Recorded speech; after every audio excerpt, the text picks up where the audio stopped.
Are you ready?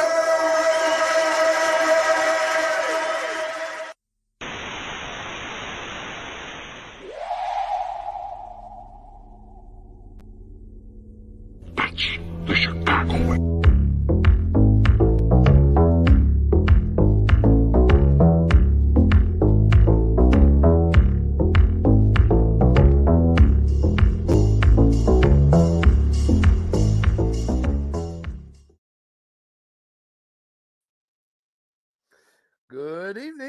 Good evening, everyone, and welcome to another episode of What's Up, Cuz, here on the Sports Zone Chicago Network. I am one of your hosts, Jason Palmer, and joining me as always is my cousin, the coach himself, Lance Assay Irvin. Cuz, how you doing, man? Good to see you. Man, I'm doing good, but I have a slight issue, cuz. Okay, slight issue. Other than that bright shining light behind you, but go ahead. You know that's all right though, cause it brings out my ebony hue, brings out my color. Ain't nothing wrong with that. What you need me tone my light down, cuz? No, you're fine. You're fine. Go ahead. What's going on? But why you wearing that Brooklyn hat like you know something about the Brooklyn Dodgers or something like that? And I forgot to get my Negro League hat. I'm gonna have to go grab it at the commercial flex. But I'm gonna let you have the limelight. Like why you wearing that hat? Cause you always wear stuff for certain reasons, like Sarah Gordon jerseys and all Yeah. that type stuff. Like the White Sox All Star jersey, TA, all this and all that. But I think you felt slighted last week because I got you. I came out with my Gibson jersey on, and I stole the show. But that's all right though. Go ahead though. I'm gonna let you introduce and do all that other good stuff that you do. But what's the hat for? What's the hat for? I'm wearing my Brooklyn Dodgers hat because April 15th is Jackie Robinson Day throughout Major League Baseball. So I want to celebrate that. And there's another reason I'm wearing this hat today. Why is that? Because we have a new segment because we got such a wonderful response last week. So returning this week is our newest segment, What Lance Knows. Oh, here we go again. And so all our questions this week that we're going to have for you are about Jackie Robinson. So you're going to get 5 questions on Jackie Robinson. So we want to see what you do. So that's why I'm wearing the Brooklyn hat for this week. Tell our boy Armando welcome to the show. But Armando, what Lance knows? I think I was like 80% last week. So I'm looking forward to going 80% again this week. So Lance knows. Just let me tell you something. We want you to get 100, man. Be 5 for 5, man. I mean, sometimes you have to take what you can get, but I take 80% now, but I'm shooting for 100. Okay. So with that being said, okay. Yeah. What's up, cuz? Let me leave you alone and let you do your thing. All right, so I let me drink introduce my everybody to What's Up, cuz. If this is your first time tuning in to us, welcome. This is our regular Monday night show from 6 to 8 p.m. Central Time from the city of Chicago, where today it is a whopping 34 degrees. Ooh, Jay, it was just 80 degrees this weekend. They was wearing Daisy Dukes and all that extra stuff. We were talking about Freak Nick, and ladies just went out and put on, like I said, spaghetti tops, string tops, and everything string you want. Now we go outside, Jay. We got our winter coats on again. Unbelievable. I know.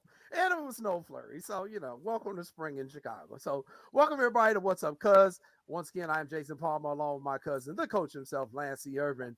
And we appreciate those of you who are tuning in on the Sports Zone Chicago YouTube channel. We appreciate you all checking us out there. Go ahead and leave us your comments and questions and likes, and also subscribe to that channel. It'll give you access to all the shows we have here on Sports Zone Chicago.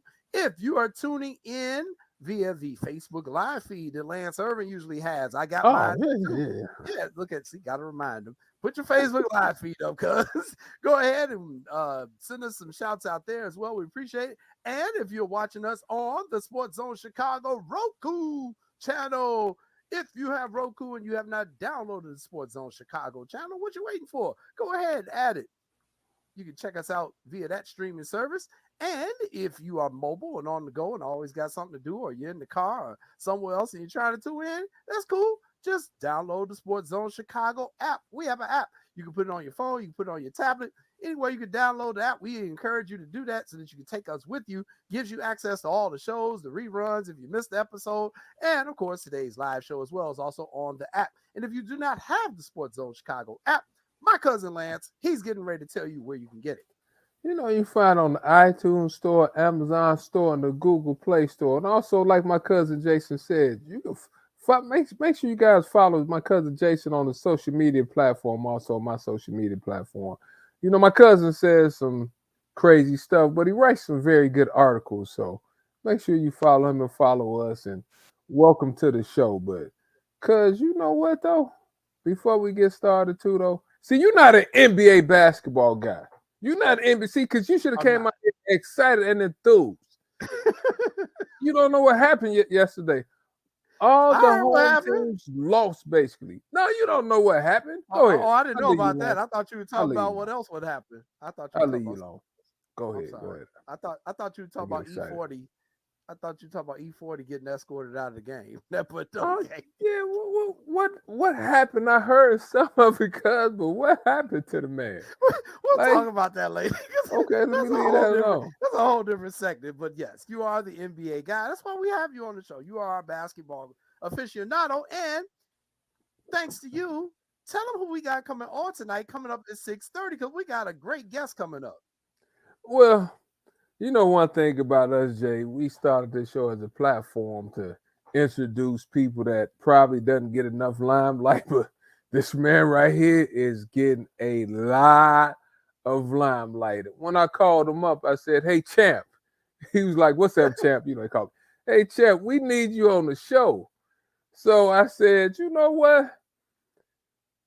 Jay, let's get him on." So he said, love to be on. So no other than my man, associate head coach, Kamani Young from the UConn Huskies. Didn't they just win that thing about 2 weeks ago? They did. They are the current national champions. So Kamani is coming up at about 6:30. So in about 20 minutes, we're going to have him coming on the show, man. I'm going to see if he's still celebrating or if he's back to the grind. Because that's the thing about you coaches. You can't even celebrate the doggone championship before you back recruiting again. No, you can't. But, Jay, can you put that picture back up for us if you can real quick? Put that. See, I got a bone to pick with him. See, let me tell you why I got a bone to pick with him. See, he got the fitted sport coat on with the Ferragamo belt. He's trying to dress like I used to dress, cuz I got a bone to pick with him now. Okay. Kamani is my man now, but Jay, see, you'd have noticed that, Jay, and that shirt looked like it's tailor-made also. Well, okay, I got a bone to pick with him. I got a bone to talk about that because you've gone with the whole. We all need to just wear polo shirts and basically shorts on the sidelines. So. No. I said every now and then you should be able to wear a pair of slacks, your cold hand, and a pullover. I said, me myself, we gonna ask Kamani that. Me myself, I like wearing suits. But you can see, Jay, I got a whole closet full of suits. It don't matter to me. But with that being said, you should be able to wear slacks and a pullover every now and then. Yeah. Lance, you just set the tone, man. You set the bar high, and he's trying to. What do you want? He's like, you know what? He emulates you. You know what I mean? You know the old saying, imitation is the highest form of flattery. He's like, damn, Lance, G the frick up. Damn, I think I need to step my game up. Son, I'm gonna have to ask him about that. Let me think about that question, cuz dressing attire. Okay, get him on that. Good. Yeah, we gotta ask him about that. So he's coming up at 6:30. So he'll be coming in from Connecticut, unless he's on the road traveling, but he will be tuning in. He's excited to join us, so he'll be checking in with us in about 15 minutes or so. And then we got some other topics to discuss. And we'll get into some of those actually right now. I think we'll get into some of those right now. So we're going to start things off doing some self-promotion. Sometimes, my mama told me it's okay if you pat yourself on the back a little bit. That it's okay to do that every once in a while. It helps keep your confidence flowing. Sports Zone Chicago, this wonderful network that we are hosting a draft party. We are hosting a draft party coming up in a couple weeks, and we cut the promos for them. You'll start hearing my voice on the Sports Zone Chicago shows as we're cutting the promos. But the Sports Zone Chicago Miller Lite Draft Party is going to be taking place coming up on the 27th of April at Output Lounge Sports Bar, located 1758 West Grand Avenue. And they've got some of the best wings in the city of Chicago. Sean will tell you they are the absolute best. So come on by and try some of the wings and join in on the argument. You had some of the wings too, Lance. We were out there a few months ago. What are your thoughts on the wings at Output? You know what? I'm a food critic, right? And you and Sean kept bragging about these wings, so I was like, they overhyping these wings. So I said they're probably on a scale of 1 to 5. They probably be a 2.5. I wasn't, like whatever. Man, I bit into one of the wings. I was like, ooh, scrumptious. Ooh, scrumptious. Matter of fact, I ate 10 there, and I said, you know what? Let me get another 20 to go. Because I shared with the wife when I got home. But those wings are very good, Jay. So Yes, I'm they looking are. forward to going back there and enjoying myself. And I'm not going to talk about the cocktails because I really don't drink cocktails. But from what I hear, they put a decent amount of liquor in their cocktails. That's all I'm going to say right now. I was They drinking water. poured a little heavy. They poured a little heavy at Output, which is good. 'Cause, there are so many places in Chicago where Well, you say you it like get it's a drink. bad thing. I You say it know. like it's a bad thing. Hold on, player. That almost sounds like a complaint. That almost sounds like a complaint, Jason. It's Got a little I heavy-handed know, with the drink. They give me too much damn liquor in my drink. More than a shot of alcohol. What the hell's wrong with them? It's not good for their See? business model. Exactly. See, they didn't oversell.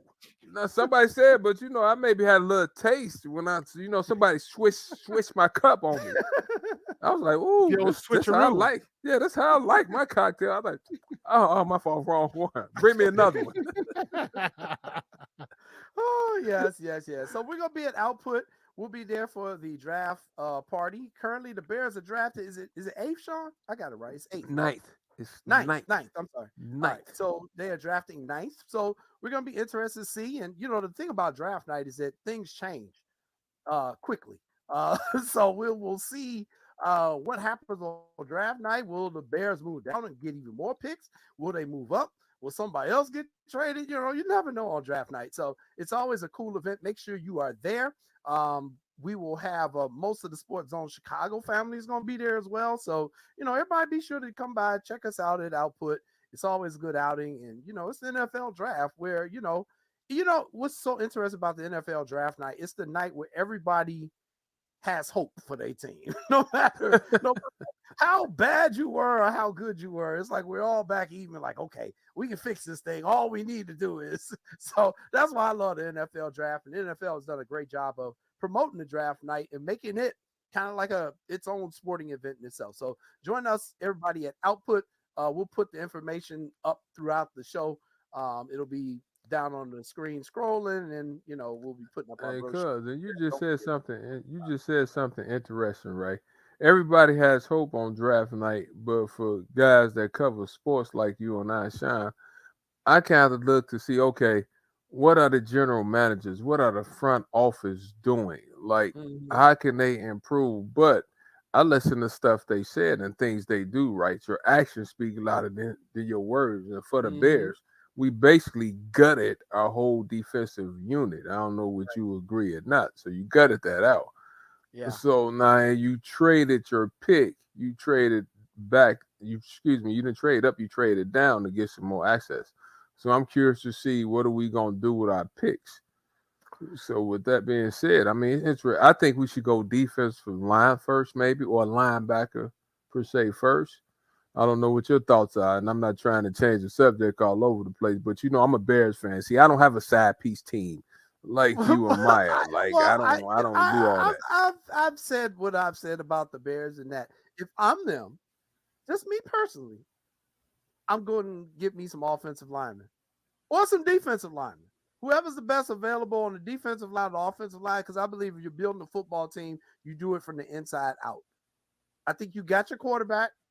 You can always get receivers and running backs, but you better have somebody who can block for them. Otherwise, you ain't going nowhere. And last year, we saw Fields running for his life, and I'd like to see the young man get some protection so we can get his full potential in. So that's just me. We'll have more draft talk coming up a little bit later on in the show. Our girl Gia, she's out there checking in. Oh man, I'm happy. I'm leaving Chicago Monday. I hate I'm going to miss it. Oh, Gia, you're not gonna be at the draft party. Well, that's all right, Lance. He gonna eat your wings for you. But the question is Jay, where is Gia going? See, because Gia loves sports. We're fooling around watching TV, and Gia be at the Milwaukee Bucks game and be Boston. Matter of fact, she might be at the Phoenix Suns game. You'll never know. See, that's the $1 million question. See, you taught me to think more than what she's saying. Like she's saying something, but it's something else being said. Why are you all in Gia business? Gia might be Oh, my dipping out bad. for a romantic weekend. Man, what's wrong somewhere? You up here putting this woman business out here on the Sports Zone Chicago Airways. Shame on you. Oh, what's up to Patty too? I saw Patty checked in earlier. So, but we will see. I'm sure Gia will pop up one of these days, and we'll get to see her face to face, and she'll get to hang out with the crew. All right, hey, let's talk a subject before we go into our newest segment. The Chicago Bulls season is over. Got to give you credit. You said they were going to finish pretty much where they did. Where do we go from here, Lance? Because I obviously missed on this one. I thought they were going to be a 3 or 4 seed in the East at the beginning of the year.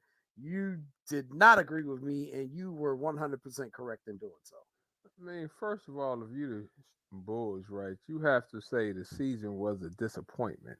When you have one of the best 2 guards in the league in Zach LaVine, you have a DeMar DeRozan that's one of the top probably 10 scorers in the league, and you have Vuk, who's a formidable front line guy. You say you have 3 really good players. But with that being said, Jay, we won like 39 games or 37 games, something like that. I never thought that we really got our rhythm until like the end of the year when we started playing better. When Patrick Beverly came around, we won like 5 out of 8 or 6 out of 8. And I think the injury, we were 40 and 42, excuse me. I think the injury to Lonzo Ball really hurt. Right. So I thought he was going to come back at least by the midpoint of the year. And he missed the full year. He missed the middle part of last year. So it's a tough situation for them. Where do we go from here? Man, I don't know. Is Patrick Beverly your point guard to start the season off next year? Are they going to extend Patrick Beverly? Is he going to be the point guard? I don't know. I'm just asking, Jay. He started, Jay. He started. So I don't know if is that going to breed long-term success? I'm just asking the question. I just said, is Patrick Beverly your point guard? I don't know. I like Patrick Beverly. Sound defense, get a spot off jump shot. I think he's a good leader. I'm saying I'm interested to see what they think. And I'm not sure. Do you think Lonzo Ball is coming back? What is this, done. like his third knee surgery? I think his career is done. We've been said You think his career is done? I think his career is done. I was with Eugene McIntosh when he was on the show and he said it. He was like, his career might be over, Jason. Think about what Eugene said when he told us 2 years ago. He said they're not even talking about his injury. When I see him, he's still on crutches. He said, I don't think he's coming back this year. Now, that was last year. Yeah, before the season started this year, we had him on the show. We said, Gene, what's up with Lonzo? He said, I don't think that dude's going to play this year. He's like, he keep having setbacks. He said, honestly, I wouldn't be surprised if his career's over. That's what he said. And what happened? He didn't play all year this year. And now we find out he got to have a whole nother knee surgery. You had knee surgeries, Lance. It's only so much cartilage in there. You can't be going in there 3-4 times within like a year, 2-year period. Well, let me give you a couple of names to see why maybe is a little bit of hope. Steph Curry. They were saying the same thing about Steph Curry, about his ankle. You remember? Steph was supposed to semi be done. Wasn't going to be the type player that he turned out to be. Before people said his ankles. Well, Steph came back. Joel Embiid. So that there is hope. There's hope. Now, I'm not saying that you're wrong, Jay. I'd never say that. So like I've been telling my brother Mike when I say stuff, it's a but. So he has an opportunity. I hope he comes back. But then, Jay, what are we doing with the Bulls front line? Like the front line, I never thought for the past couple of years, their front line hasn't been good enough, in my opinion. So they need to get front line help. They need to decide on Pat Beverly. They need to decide on where can they get somebody that has good leadership. Like I said, I think Patrick Beverly gave him leadership, but that's a question. And you said, is Pat Beverly the answer? Questions I, we're gonna I, see, but the season was a disappointment. it was, and I want Pat Beverly on this team. I don't want people to think I'm saying I don't want him on the team. I definitely want him on the team. I Mhm. just don't know if you go with him as your starting point guard. He brings a certain mentality, brings a certain toughness, he definitely Mhm. leadership. But as the starting point guard, yeah, that's a tough sell on me. That's a tough sell on me. Armando agrees with me. He says, I believe Ball's career is over. And then I think Patrick Williams was coming off the bench. I think he had a pretty good year. You have Io over there. Sometimes Caruso starts over there. Is your bench good enough? Is your productivity off the bench good enough? Like the Lakers when they started this year, I think most of them say their bench was crappy. Like their players weren't good enough. But now with the pickups that they had, their bench is pretty good now. So they have to decide is their bench good enough and what else they need for them to become a better team. But interesting things for the Bulls. I mean, we need to get Kendall Gill on the show to Mm, see what he thinks about, the Bulls and what they need to do. Because Kendall covered the Bulls. So, yeah, Kendall yeah. don't mind mixing it up now. Kendall will tell you the truth. Well, He said, and go ahead. neither does Stacy. So and neither does Stacy. So we're gonna get these guys on now that it's off season. We want to bring them to our viewing audience. But I mean they're seeing the same thing we see, and I feel sad for them because they got to sit there and watch some of the mess that was happening all year, and it was really awful. Some of the stuff I saw this year from the Chicago Bulls, very disappointing in this team. But we'll see what happens, what goes from here. They do have a first round pick this year. I can't really keep up because these people keep changing all they doggone pips. They picks. They keep. Oh, we're gonna trade this one. I think the Bulls do have a first round pick this year. Jason, for the amount of money they get paid, I don't feel bad for them. Them NBC Sports Chicago checks are nice and juicy. Sean, so those checks nice and juicy? Juicy. Ooh, I didn't know those checks was like Pay, that though. Q Notorious B.I.G. in the background. Juicy. Ooh. Hey, I know juicy. they had every home game. So I mean, No, they're every game. That's 82 times a year. oh Oh, yeah, I they are forgot about that. juicy. Plus Mhm. playoffs. Juicy. Mm. Plus, Plus playoffs. well, Jay, true. you and Playoff. Sean need to figure out a way to get us to be the B team. See, when Kendall and Big Will Purdue can't make it, we need to be the B team. Yeah, I ain't gonna disagree with that. Won't disagree with that. All right. Before we take our commercial break and we bring on our first guest, we're gonna go ahead and get into our newest segment. And folks, we have graphics coming next week for this new segment. Oh, here we go. You turned me into a superstar. I told Jay, I mean, I just show up. Anything you ask me, I'm ready for. Yeah. Man. So we've got our new segment, and next week we're gonna have some fun graphics to go with it. But for now, we'll just go with the regular little small stuff. It is time for What Lance Knows. So for What Lance Knows, I will be asking my cousin a question, and he will give an answer. Now this week I made it. How can I say? I made it a little bit more streamlined for you. What In does that that mean? it's like a CPS test. It's multiple choice. so, so, so I Hey gave man. you some multiple choice questions this week, and we will see how you can do See, with let me tell multiple you where you got this thing twisted. I didn't go to Lynn Bloomfield High School and I didn't go to St. Rita. So I don't need multiple choice questions. I come at it straight. Now maybe you, Sean, and Maya need multiple choice questions. Lance C. Irvin, I don't need it. Are you sure about that, Lance? I'm not gonna chew my cabbage twice. But go ahead though. Let me shut up. Come on. All right, we shall see. So, Sean, you have the corresponding correct answer in pictures this week. In pictures this week, Okay, you have the let's go get it. corresponding correct answers, and I just put them in order so they are in the folder. Lord have mercy, this is getting ready to be Okay, funny. let's go. Let's Gia go. Warren's got your back. She says, "Come on, Lance, you can do this." So here we go. So you Thanks, got- Gigi. that's Come the on, answer. come on with it. All right, here we go. Here's our first question for what Lance knows. What Lance knows. I do my TV game show host for you. Let's go get it. In what year did Jackie Robinson break the modern Major League Baseball color barrier? Was it A, 1937, B, 1957, C, 1947, or D, 1967? What year did Jackie Robinson break the modern Major League Baseball color barrier? A, 1937, It's not B, 37. 1957, C, 1947, or D, 1967? I'm going 1947.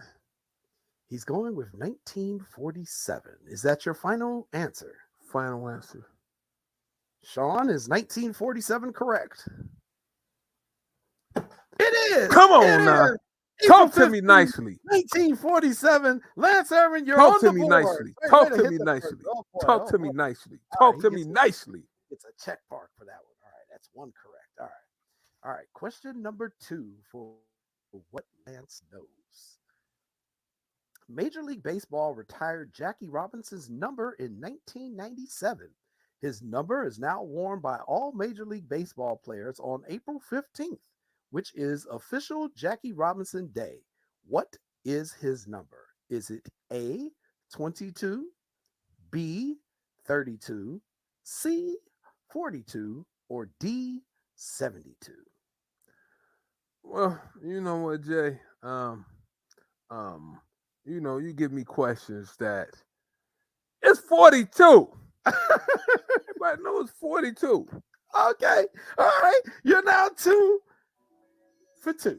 2 for 2. You're batting 1,000, Lance. All right. Those are the easy ones. I always try to give you, I try to prime you. I got to prime you, get you primed up, All right. Now we're getting to the more difficult Okay, questions. come on. Now, on with it, this one, cuz. I need you to listen to the question very carefully. Okay, yeah, okay, come on. All right. Here's the question. What position did Jackie Robinson play for the Dodgers in his Major League Baseball debut? What position did Jackie Robinson play for the Dodgers in his Major League Baseball debut? Was it A, second base, B, first base, C, pitcher, or D, third base? That's tough. But I'm gonna go with second base. Second Okay, base. he replies A, second base. Sean, does the picture correlate with the correct answer? No! That is not correct. Oh! He played first base in his major league debut in his very first game. And then after that, he was moved to second base. But in his very first game with the Dodgers, he played first base. So you get an X on that one. You get just an don't want me to be great. You just didn't want me to be great. X. So you're now 2 for 3. You're batting 666. 666. All right, here we go. All right. Question number 4 in what Lance knows. He's 2 for 1. Thanks for Get my updating the mind right. graphics, Sean. Appreciate it. All right. Before playing professional baseball, Jackie Robinson served in the military. In which branch of the military did he serve? Is it A, the Army, B, the Navy, C, the Air Force, or D, the Marines? What branch of the military did Jackie Robinson serve in Ooh. before he played baseball? Army, Navy, Air Force, or Marines? What is your answer? I'm gonna go with Navy. He's going with the Navy. He thinks he was on a ship. All right. Sean, is that the correct answer? That is not a Navy uniform, Lance Irvin. That is the Army. I'm sorry. Killing me. Jackie Robinson was in the You killing Army, me. sir. He was You in killing me. the Army. You kill me. Oh boy. Brandon You kill me. Brandon's trying You to help kill you me. out as well. Everybody's trying to help you. So you're now 2 and 2. So you're at 50%, Lance Irvin. 50%. So Let me listen to my theme music. Let me get my mojo back. Okay. All right, I'm ready to go. I'm ready to go. You probably should have played that before the show. I'm ready to started. go. Okay. I'm ready All to go. I'm ready So to now go. we move. I'm ready to go. Question number 5. Here's I'm your ready to last go. chance. Ready You to can go. finish at 60%. I'm ready to go. All right. Let's go. At what go. university? Oh, I'm sorry. Jackie Robinson lettered in 4 sports at this university. What university did Jackie Robinson get 4 letters in for sports? Is it A, UConn, B, UCLA, C, USC, or D, UTEP? UConn, See, UCLA, USC, Jackie- or UTEP. Jackie Robinson giving me California vibes. Okay. He probably let it in football, baseball, basketball, and Jackie seemed fast, so Jackie probably ran track. Yeah. Knowing Jackie Robinson, he's giving me UCLA vibes from my history report. He's giving me UCLA vibes. I'm going All right. with Sean. because when I was Is little, that- I read a Jackie Robinson book, and I remember like you said, "Come on, talk to me nicely. Talk to me nicely." That's why I had to play my theme music, get my mind right. It is Talk to me UCLA. nicely. It is UCLA. That is correct. And I ought to give you some bonus points because you actually knew which were the 4 sports. Talk to me nicely. I read a Good book job. about Jackie when I was Woo, younger. Talk to Lance me Irvin. nicely. All right. Good job, Lance Irvin. So you finished 3 for 5, which is 600. Not bad. Let's see, if we're grading you in school, you probably got a D+. If we're grading you based on baseball, you're hitting 600, you're a Hall of Famer. So we'll grade you as a baseball Hall of Famer. We'll give you the 600 this time. But all I right? should get some extra credit because I told you the sports that he played. So Okay, that's I'll give extra you- credit. So we should curve it. We should curve it a little I'll bit. give you 65%. How about that? You could- This guy Now you right want to here. curve. Now you sound like me back in high school. This guy right Well, here. you know, This guy right here. This guy right here. pretty good See? job. So, okay, I will say Lance knows, for the most part, everything about Jackie Robinson. I actually had a really tough question in here, but I decided. Well, come on, that shoot was it. gonna be- Shoot it to me. Let's see. Shoot So, it to me. Come I'm on. going to shoot it ask to you me. this one before we Just the bring bonus Kamani question. on real quick. So the other question was, the bonus question was, before he went to the major leagues, Jackie Robinson played in the minor leagues in which Canadian city? Was it Toronto, Vancouver, Montreal, or Calgary? What Oh, is the that's minor tough league right there. affiliate of the Brooklyn Dodgers back in 1947? Going Was with it Toronto, Calgary. Vancouver, Calgary, or Montreal? See, you were wrong. It was Montreal. I mean, you didn't say is that your final answer though. I didn't say it. You said Now you being technical. Now you being a lawyer on me. no. We're gonna ask Kamani when he come out here. We're gonna ask him, did I say it was the final answer? I didn't say Yeah. final answer. I said final Oh answer. God. Oh Lord. Well, hey, guess what? He's here. He's back in the green room. It is time to bring him on. Why don't you introduce our first guest for tonight's show? You know what, Jay? We try to bring people over here that's A, that's good people, Mhm. and B, that does really well at their craft. And I met Kamani years ago, man. I met him, Jay, when he was at the New Heights organization, right? And I was out there recruiting a guy by the name of Brandon Frazier. So Kamani and some of his friends was trying to help me. So then Okay. we were talking, we were talking. I did a little research. And I was like, you went to Texas, El Paso? He said, yes, I did. Then he asked me, said, you know Johnny Melvin, don't you? So I was like, Johnny Melvin? You're basically from Chicago too then, if you know Johnny Melvin and Carl Davis and everybody. But, man, I'm happy for this guy, Jay. When I called him, I said, hey, Champ. And I said, Champ, we need you on the show, Champ. And he's like, man, say less, let's do it. So, but I got a bone to pick with him when he comes out, but I'm so proud of him. He's an up-and-coming coach. He did a great job last year when he had to fill in and coach the team, and it's obvious that he did a great job this year. So let's bring my man out. Let's bring Kamani Young out here. Coach, how you What's doing? up? Welcome to What's Up, Cuz, man. How you doing? I'm doing great, man. I'm doing great. Lance, thank you for the wonderful introduction. You guys have me dying laughing back here. I having a good time on this show. I'm happy to be a part of it. I think I'm gonna fit right in. Hey, Champ, I got a bone to pick with you though. Hey, Jay, can you pull that picture back up, a Champ? Pull that picture up, a We can Champ. get the picture of him back up. Not a problem. Here we go. Champ, I got a bone to pick with you, Champ. What's So that, now, champ? so now, let me ask you a question. So is that a Taylor sport coat and a Taylor shirt? Because I see the Ferragamo belt now. And you look like see, they used to tell me when I first got into business, Jay, you can't outdress the head coach. Yeah, So yeah. so is that a Taylor sport coat, Champ? It is, Lance. I'm trying to bring him with me, man. I'm trying to bring him with me, man. My grandmother told me how you do one thing is how you do everything. You got to look the part before you play the part. So Say that's what you how, just said again. Like I tell yeah, kids all the time, come on. I said, look, you gotta look the part. If you no look the doubt, part and dream the part, then your dreams might come true. no Your doubt. grandmother gave you some great advice, but man, Yeah, thanks for being on the show. And I gotta ask you this. appreciate it. How does it feel? How did it feel when you saw the clock ticking down? Because Yeah. your game wasn't close. So probably about the 2 minute mark. When did it set in that y'all was the champs? Yeah, Lance, it's funny, man. We all grew up playing the game. We all been, from playing to coaching to being a fan to watching. You dream about that moment without ever thinking it's gonna come true. Mm-hmm. That's just what it is. You chasing it, and you living and dying with every game. And once we got there and started putting some games together, you get to the Elite Eight, you get to the Final Four, and just to just to be a part of that and have that feeling at the end was undescribable, man. I still can't believe it. I wake up and I just pinch myself like, you know what, I'm the national champion. So it's an awesome experience, man. Just trying to get back. Did you think at the start of the year, did you think y'all had all the pieces to win the national championship? Like, when did you start thinking, like, man, we might be pretty good this year?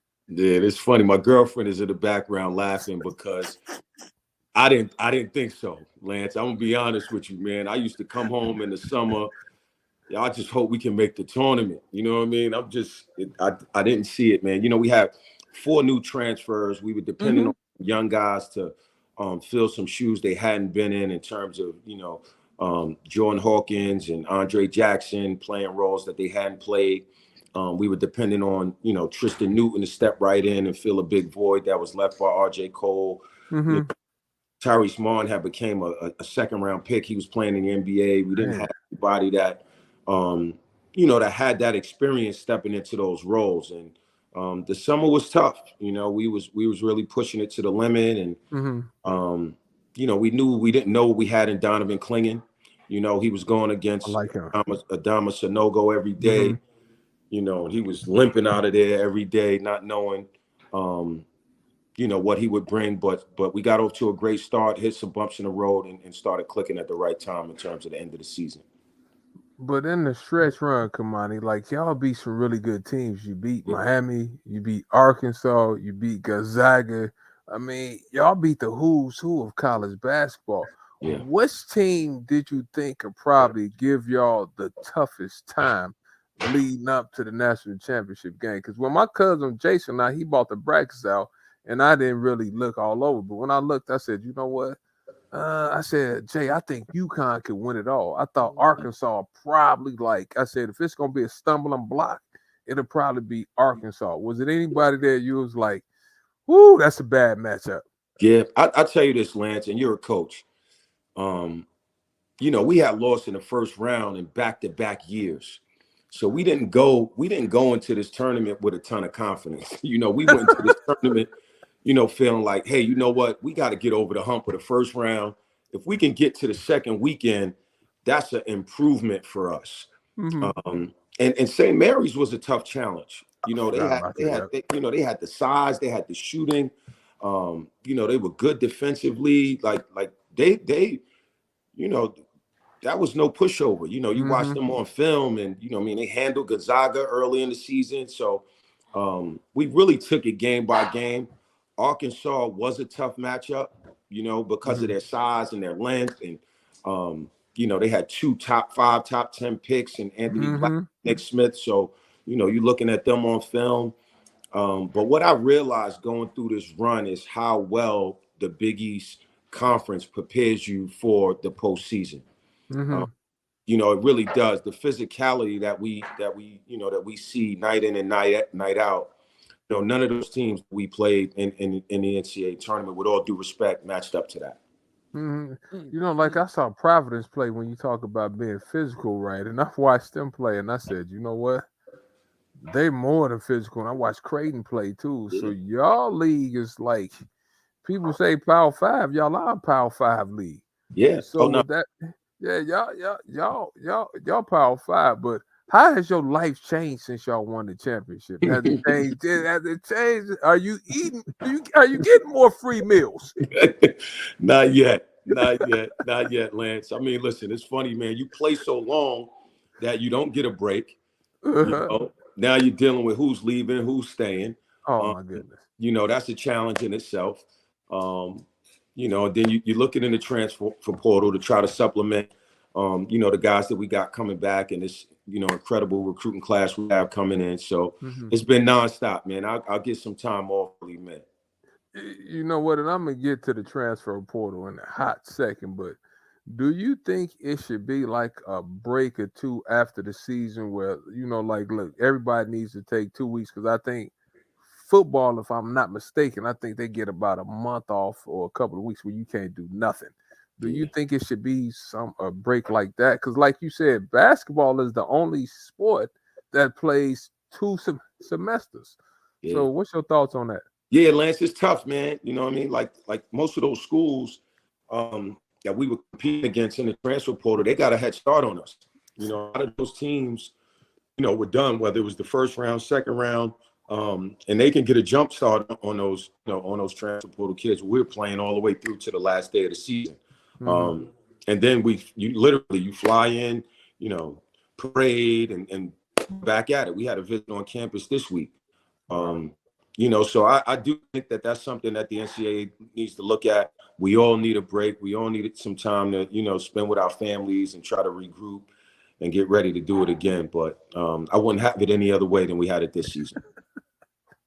Coach Young, just a follow-up to that previous question. Let me ask you this then. How do you spend the downtime that you get? And I know it's really precious to you when you do get it. Yeah, just spending time with my family, man. I like to get out. You know, I like to get to a beach, you know, find some sun. You know, listen, I've been at UConn the last 5 years. I was at Minnesota the 5 years before that. I had 1 year at FIU where, you know, didn't have to go too far to get away, but, you know, I love getting down south, getting to Miami, you know, getting down to some water, man, and some sunshine. And the thing is, Jay, Kamani has 4 kids, if I'm not wrong. So how did the kids take it all? Because the kids want you to be daddy too. And you have the pressure, I think, of working at UConn, because UConn used to win the national championships. I think this is probably the 5th one. So how do you blend that for the young coaches looking family time versus job business time? Yeah, you gotta find a way, man. You know, I'm fortunate, man. My family supports me. You know, my 2 oldest sons are at UConn, so I get a chance to see them every day. Their managers in the program. You know, my daughter, you know, they've been around it their whole life. So they've adapted well. And when, you know, when the time permits, man, I like to pour everything into them as well. Come on, this is what I don't envy you. Then I'll let you ask the next question, Jay. I don't envy y'all because this transfer portal is changing the game. That and NLI is changing the game. And we talked about it. Like, it's like, what, 1,200 kids in the transfer portal now? Yeah, it's not more. It's not a scholarship for everybody. So, and you had to deal with the player to transfer. What advice do you give to players when they say, hey, coach, I think I want to jump in the transfer portal? How do you handle that? Yeah, it's tough. It's every situation is different, you know, Lance and Jason. And I'm not here to condemn the transfer portal. I think that as a coach and, you know, as a, you know, somebody in this business, we all have to adapt to it. But I think that, you know, every kid and family has to really take a step back and evaluate, the whole situation before they just run and jump into the transfer portal. You know, so like if I'm not playing my freshman year, my answer is just, you know, jump into the transfer portal. You had 6 McDonald's All-Americans that are transferring this year after their freshman year. 6. Wow. That's unheard of. Didn't know that.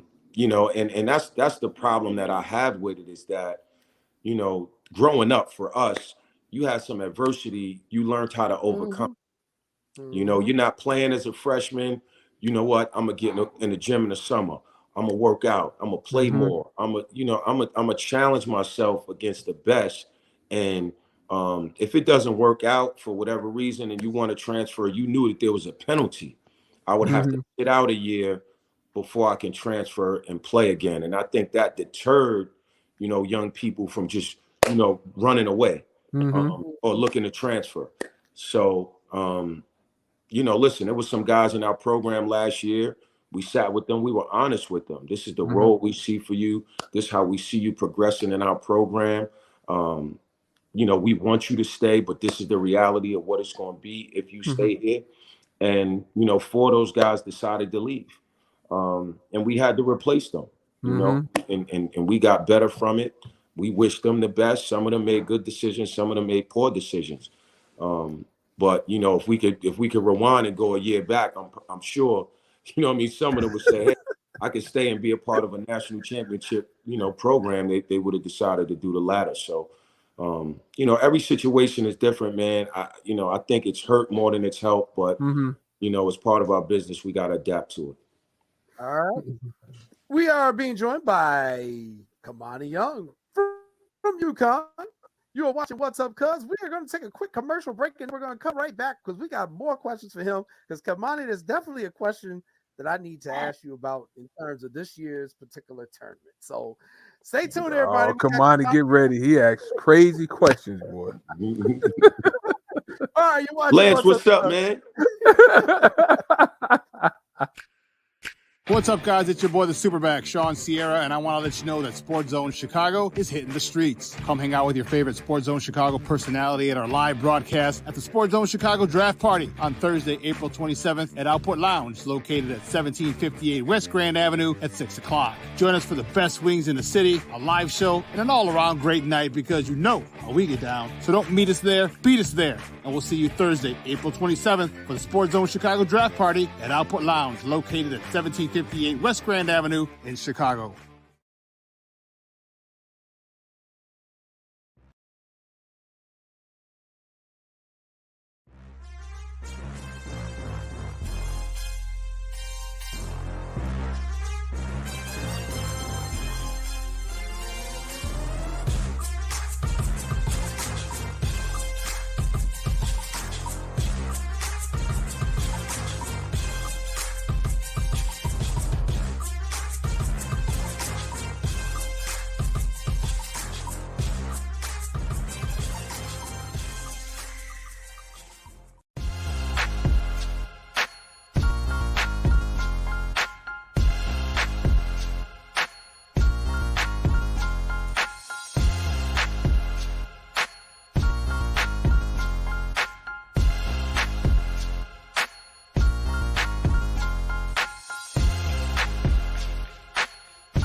Welcome back to What's Up, Cuz. Ladies and gentlemen, my name is Jason Palmer, along with my cousin, the coach himself, Lance Irby, and we are being joined by UConn Associate Head Coach Kamani Young. Coach Young, I got to ask you, even though you're coaching, you can't hear me?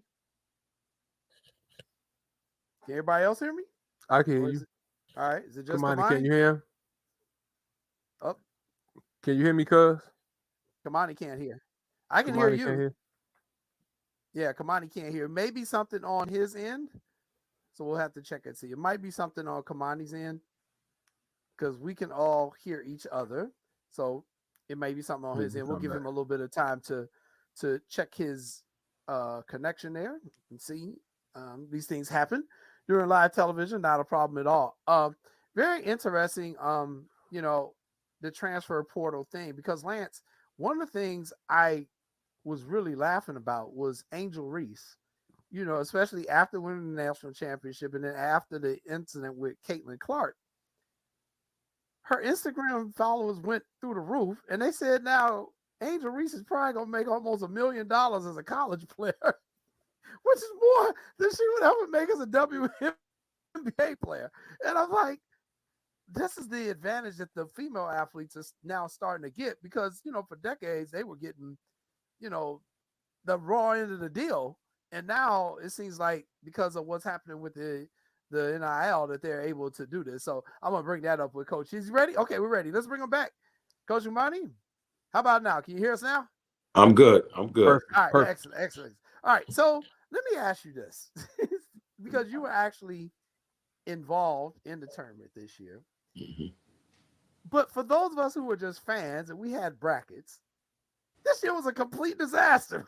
We had people eliminating number 1 seeds in the first round. You know, it was just a complete nightmare. I can't ever remember a tournament this nuts. So what were you thinking about it as you were sitting there observing all these number 1 and number 2 seeds falling, just the wackiness of this year's particular tournament? Yeah, if you follow college basketball all year, man, it wouldn't be a surprise. You know, there was so much parity, you know, across the board in college basketball because of COVID. You had guys with the extra year, you know, a lot of older teams, the transfer portal, you know, all those things kind of factor in. It was so many moving parts. It weren't just your traditional programs anymore, you know. So you add all those things together and you had upsets galore, and you're right. It turned out to be a wacky tournament, but luckily we figured out a way and ended up on top. Right. And, you know, and I think, you know, it really did something for college basketball. I think it got more people interested because everyone was watching to see, oh my God, who's going to lose next, you know, to see who's going to continue to make the run. At UConn. Now, I've never been to Connecticut. Never been to Connecticut, never been to Storrs, Connecticut. It's on my list. But what is your convincing recruiting speech to get guys to come to Storrs, Connecticut? Because I can guarantee you, most of the guys you probably recruiting are like, where? Yeah. The history and tradition, man. The kids may not know, but the families know, their coaches know, their moms and dads know if they basketball families. You know, when I first got the job, you know, I was excited. I get to come back home. You know, I'm from 2 hours away, born and raised in New York City. And when you walk around this place is a you know, it's a museum of the who's in college basketball and even the NBA. You look up on that wall, you see the 14 lottery picks, you see the, you know, the 15, 16 All-Americans, you see all the players of the years and all the championships. This place gives you chills if you love college basketball. So you know, it's not an easy sell once we get them here, man. You could come be the next Ray Allen. You could come be the next Kemba Walker, the next Rip Hamilton, Emeka Okafor, you know, James Bouknight, Jordan Hawkins going into the NBA this year, you know, potential lottery picks. So, you know, once you get here, man, you're right. It's in the middle of nowhere now. But, you know, we use that as an advantage as well. Karan Butler. You know, Colin Alamine. Colin Alamine. You know what I mean? So it's just like, come out here, stay focused, get away from all the distractions, you know, work hard, reach your goals. You'll be in and out of here. And then I guess my other question is that, you know, it's not just the men's team that has success with Gino and what he's done with his program and just the amount of women Olympians that you have on the women's side and WNBA first round picks as well. My question is, how do the two programs feed off of one another? Yeah. Good question. Yeah, we have a great relationship with them. You know, Gino is great. He actually traveled with us to the Final Four. When we have recruits in town, we bring them over to meet him, his staff, watch practice, you know, vice versa. He's got to go on campus. You know, their parents and the families come over and spend time with us. We got a great working relationship with them. You know, we piggyback off of their success just as they do ours. It's a special place that's been able to have kind of history and tradition on both sides of college basketball the way that we have. unprecedented, man. I'll tell you what else is unprecedented. So you're from New York, Kamani, right? Hmm. Man, how the hell you end up in Texas, El Paso now? You got to break that down, you know. Yo, Lance, Because that here on the grapevine, you had game too. So talk to me, because New York guards don't get out of New York. First like of that. all, Lance, what year is this? I want to make sure we pass the NCAA statute of limitations before I tell you, how I ended up down there. Give us the short version. Give us the short version without this thing. I'll tell you what, Lance. I was a pretty good player in high school, but I was under recruited. I went to LIU Brooklyn my freshman year. I had a solid freshman year. And decided that I wanted to transfer up. I knew that I could play at a high level. And I visited a few places. I visited Rhode Island. I visited the University of Houston. I visited, Texas, El Paso. And, just when I went down there and I saw all that tradition, Coach Don Haskins, Tim Hardaway, Tiny Archibald, all the great players that have played there, Johnny Melvin, Carl Davis, Ralph Davis, all the guys that I played with. Prince Stewart, Marlon Maxey, Prince Stewart, Marlon Maxey, all those guys, and Eddie Rivera, and the year that I visited there, they had just come off a Sweet 16 run where they beat Kansas.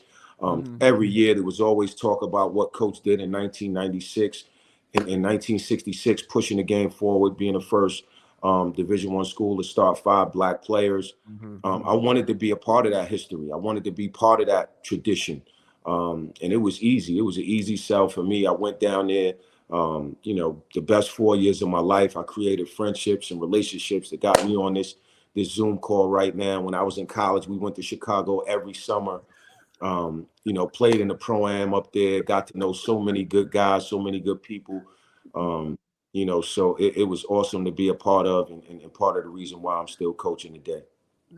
Carl Davis, you CD, Antoine Gillespie. Those my guys. Those my guys.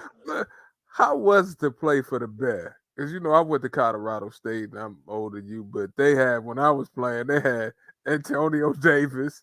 Yeah. They had Greg Foster. Tim was playing point, and they always had players. But man, I used to watch the Bear, and the Bear go off from time to time. So how was to play for Don Haskins? It was awesome, man. It was awesome. I mean, he reminded me of all the other coaches that I had growing up. Growing up in the playgrounds in New York City. My AAU coach, my mentor, was a father figure to me. He was just like Coach Haskins. My high school coach was just like Coach Haskins. I was drawn to that more than discouraged by it. He was real with you. He was honest. He was supportive, and he was hard on us, and that's what we needed. Those were the kind of coaches that produce men. So I try to, all good players want discipline. We want discipline. We want instruction. We want, direction. If you're a good player that's striving to be a great player, you want that. So, my 4 years playing for him, couldn't have been better.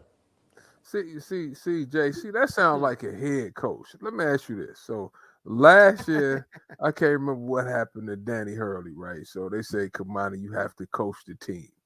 So did you get a little nervous, or were you like, yeah, I'm ready for this? Because you did an excellent job coaching the team. Now, I just wanted to tell you that. I don't know if I called you up, but I was proud of you. So talk to us about that situation when he said, nah, it's your turn. You got to step up and coach it. Yeah, Lance, it was definitely, I would have felt better if, going into the game, I knew I had to coach. If like the day before, the coach is sick or the coach is out, whatever the case may be, you have a lead up to the game, and you can, process what your game plan is going to be, how you're going to handle yourself, and be prepared. I was begging him not to get kicked out of the game. I was begging him not to get kicked out. If you watch the game, I'm sitting there like please, you're going to get kicked out of this game. And, but Lance, just like anything else, man, once it happened, obviously there was some nerves there, but once I kind of settled into the game, it just became another game that I was trying to win. You know, I think that that's where my experience as a grassroots coach helped me so much. I've coached in so many games and so many, so many different situations and environments. I just tried to put myself back in one of those places and coach to win. So when you called your first time out, was you looking around like, okay, yeah, I'm here. Was you too busy just in the moment? Yeah, Lance, I was just trying to get to the next time out, get through the 4-minute war, Uh-huh. get to halftime, get to the under 12 media, get to the under 8 media. And, I started looking up at the score and we were still there. We were still in striking distance. And I was like, we got a chance. We had a really good team. We was well prepared. Coach had put us in so many, pressure situations leading up to the game every day. I felt prepared. I didn't feel there was no nerves there in terms of being able to execute. We had an older team. We knew what was at stake that game. It was a big game for us to win in terms of taking the next step in our program building. So, we went out there and got it done. Did you think that situation made you a better assistant coach this year, having the opportunity to slide over season coach? Yeah, absolutely. I said it to him right after the game. Like, I get it. I see why they pay you all the money. There's so many things that's going on in the course of a game that you got to be ready for. I think experience is the best teacher. So going through that gave me a lot of confidence as an assistant, as an associate head coach. So, it was definitely something that I remember and cherish and try to reflect back on in different situations moving forward. I got to Coach ask Young, you this let me question. ask you this. Go ahead. Oh, hold on, Lance. Let me Go get ahead, this in cuz. there real quick. You got to go ahead. Let me ask you this. In terms of recruiting, and parents, because we get a lot of parents that watch our show and they always ask, well, how can I get my kids seen? How can I get this? But I like to flip the question around a little bit. What can parents do that can screw up their kid getting recruited by a big time program? Because I think they need to know that too. Yeah, that's a tough one, man. The game has become so much of a business. Like we're recruiting the parents too. We recruiting the families too. Like what type of kid and family you bringing into your locker room? It's important, man. Like it's just we spend too much time together, and it's already hard enough. You know what I mean? The games are hard, the practices are hard, the travel, everything that goes into, being a big time program. You don't want to add another layer of a crazy parent on top of that. You know what I mean? I don't care how good you think your son is, or daughter for that matter. So I think parents need to be mindful of that, man.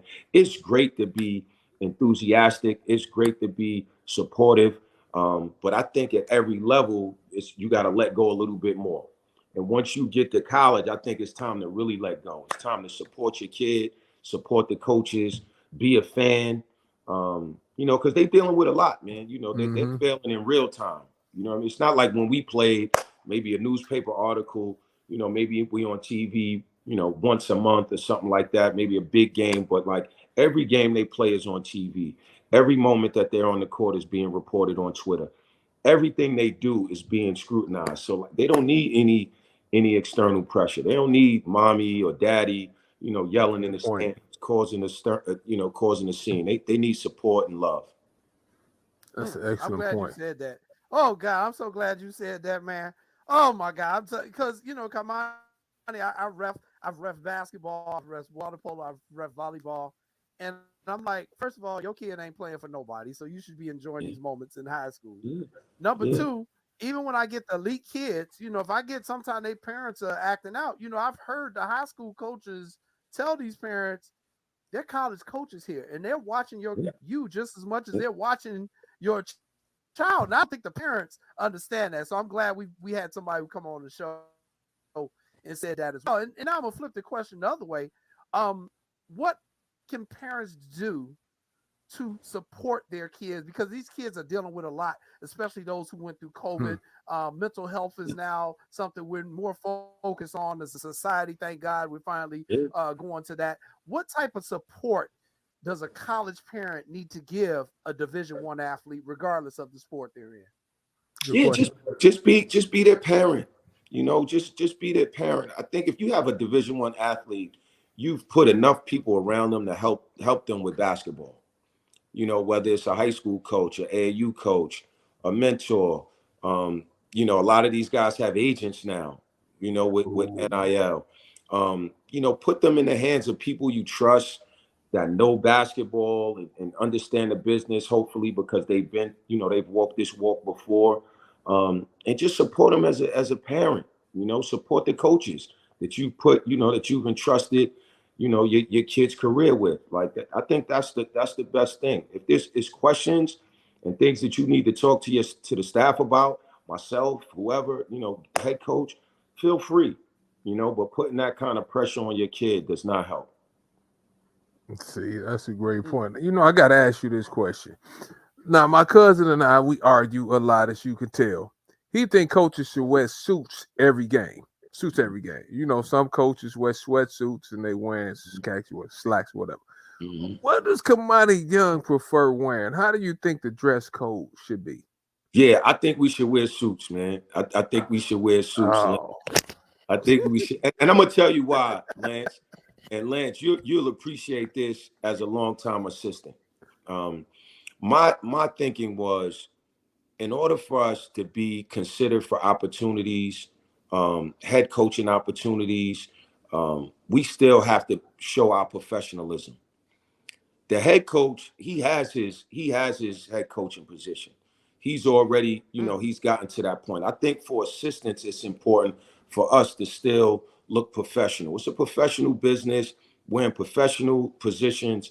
I like to be professional. I also feel like, you know, when we're in suits, we have the command of our teams better.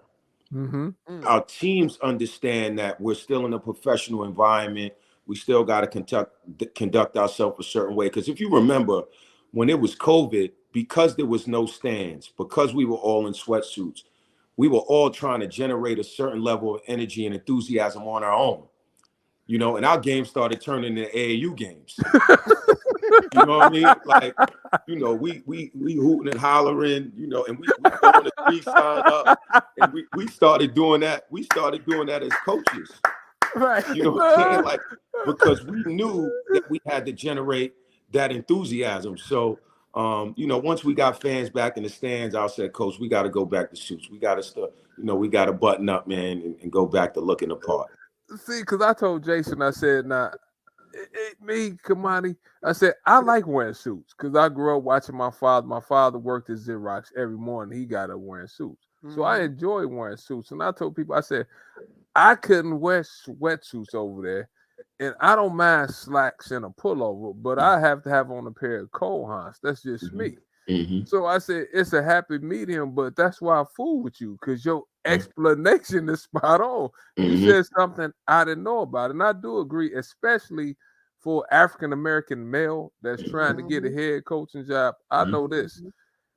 They like people that's hiring head coaches want to see what their head coach will look like. In that picture that we showed to you, you showing them what you look like is being the head coach. So I think they're more apt to say, you know what? Let's go hire a Kamani Young. Let's go hire Nick Irvin, something like that. Yeah, So at least get us in the room. Exactly, because at least get us in the room. It's hard enough getting jobs, and hopefully I want you to be the next one to get one. So the job front, but are you a New York Knicks fan? I am, man. Born and raised, man. Hey, man, y'all did a great job getting that closer. How you feel about the Knicks? Can the Knicks win the series, Kamani? Because Jason's Bulls suck. The Bulls just sucked around here. But go ahead. I'm not going to go off on the tangent. Go ahead. I think we can, man. We got, you know, when I growing up a Knicks fan, all the good teams we had, I felt reflected the city. They all reflected what New York was all about: the toughness, the grittiness, you know, the ups and downs, the hustle. You know, and I think that's what this teams look like, man. You know, we got a superstar and you know, a really high level player in Jalen Brunson and Julius Randle, young up and coming, you know, big time player in RJ Barrett. We got some good pieces to put them, you know, that we got put around them. You know, Thibodeau's got them playing defense, or as much defense as you're gonna get out of players in the NBA. You know, and they're doing some different things on offense. He's involved as an offensive coach. So I'm excited, man. We got that Garden rocking again. You know, we got the Garden rocking again. So I'm excited, man. You know what? Our producer wants to come on and ask you a question. So see, when you had the champs on, they want to come on and ask you a question. Come Let's on, go. Sean. You can come out and ask him questions. That's the Superback. That's the Coach. producer of the show, Kamani. Coach, go. how we doing, man? How we doing, man? I'm doing great. How you doing? Wonderful. So I got two questions for you. First, what part of New York did you grow up in? Where you born in? I grew up in Queens. I grew up in Left Rack City. All right, my roommate from college was from Kew Gardens. He spent a lot of time in Hollis. Yeah. I know He Kew went, Gardens. he went to St. Francis Prep. So The St. Francis Prep. One of my good friends, Chris Hall, Howie Dotton, both of them went to St. Francis Prep. okay. Tim Leary. Tim Leary, that was the coach there for a long time. Okay. And then how high are your aspirations? You looking to get your own team to your own school, I would imagine. And is it power, initially the first gig you can get, you want a mid-major, you want a Power 5? Where do you want to start? Well, again, how high, where do you want to start and how high do you want to get to? Yeah, ultimately, I do want to be a head coach, and I haven't put any limitations on myself where I need to start or where I need to finish. I just want to keep working, keep moving this program forward and earn the next opportunity. I think that's the natural progression. You're always looking for the next challenge. I love what I'm doing. I got a great job and a great program. Just got the Nets down. So what could be better than that? But ultimately, I do want to be a head coach. So we'll see when that opportunity comes. Yeah, well, good luck, man. I wish you the best, and hopefully we'll see you in the big dance in a couple of years. One day, for sure. Then I'm gonna be back in Chicago begging Lance and his family for players.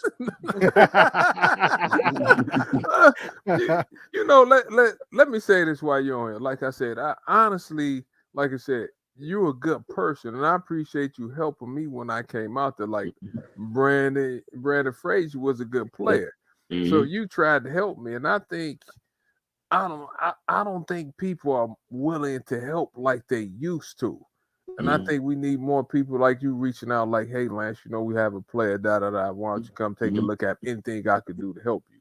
So I appreciate you doing that. Like I said, he was a really good player. So, anything you need in Chicago, I got you. Now, if my cousin Jason calls you trying to get a ticket to the game, he tried to set you up earlier when he was like, oh, I haven't been to Stores, Connecticut. He was trying to set you up for a ticket. Tell him no. No. Don't give him a ticket because you can't get rid of him. If you give him a ticket, you won't be able to get rid of him. But anything you need, give me a call. See, because you and Jason on the same page about stuff. So I'm gonna ask you this last question. I'm gonna leave you alone. If you answer this question wrong, then I'm through with you. Come on, I'm not gonna answer your phone call. This another one of our arguments. The throwback uniforms, the different variations of the uniforms with the teams. Do you think, they had these City Life uniforms? I don't know how many sets of uniforms UConn has, but how do you feel about the different variations of uniforms? Should they just be standard or should you have the different variations? Nah, we got to have some variations, man. We got to have some variations, Lance. The game, it's a business now. You know what I mean? So it's marketing, it's fan engagement. We got to have it. Like, we keep a running tally of our record in certain uniforms. We keep a running tally. Yeah, they got wins and loss records. I'll come to coach. Hey, coach, we want to wear the black jersey. Nope, we lost to Xavier last time we wore them. We ain't winning. We ain't wearing those. Coach, let's wear the throwbacks. All right, we won last year. Let's wear those. So I think it's cool. It's a cool thing for the players. It's a cool thing for the fans, especially throwback jerseys where you paying homage to the history of your program. So it's been great for us. Love it. All right. I love it. Man, we appreciate you having you on, and man, thanks for having me, man. This was fun. Man, I appreciate it. I'm gonna call you. I'll see you in a couple of weeks, and I talked to Nick about that too. So Nick's supposed to be calling you off. Yeah, I'll see him in Atlanta. Sure, they getting it done. They getting it done. Great job, Jason. We got the next head coach. I got one last question for him though. Go ahead. I got one last question for you. All right. Now, this is probably the most important question. And may I remind you, Coach Kamani, this show is from Chicago. All right. Which one of these photos is your favorite photo from the rivalry Bulls-Knicks series? Is it John Starks dunking on Horace Grant and Michael Jordan? Or is it the Scottie Pippen dunk on Patrick Ewing? Which one is the more ferocious dunk, Coach? And remind you, we are a show based in Chicago. Here are your choices. Well, you based in Chicago, but I'm in the confines of my own home, so I'm going with the John Starks photo. If I was in Chicago, then I might think something differently. You know what I mean? Hopefully, when we play DePaul next year, they forget about this show. All right, Coach Kamani. Yeah, we appreciate it because, man, the Bulls-Knicks rivalries from the 90s are still, I mean, that stuff was just legendary, man. This series was legendary. So, big time. Man, thank you Big so time. much for joining us, man. We really enjoyed Nah, it. man, I And appreciate good it, luck to man. you. Thanks for having me. All right, good luck to you. Coach Kamani Young of UConn, everybody. Thank you. All right, we are going to take another commercial break, and then Lance and I, we're going to come back, and we got some more topics we got to chop up. We got to talk about our White Sox. Oh, Lord. We got to talk a little bit of hockey. The Blackhawks season is over. We're going to see what's going on with them. And we got to talk about one of your former players, Lance Irvin. One of your former players made some big news today. So I'm sure you're aware of it.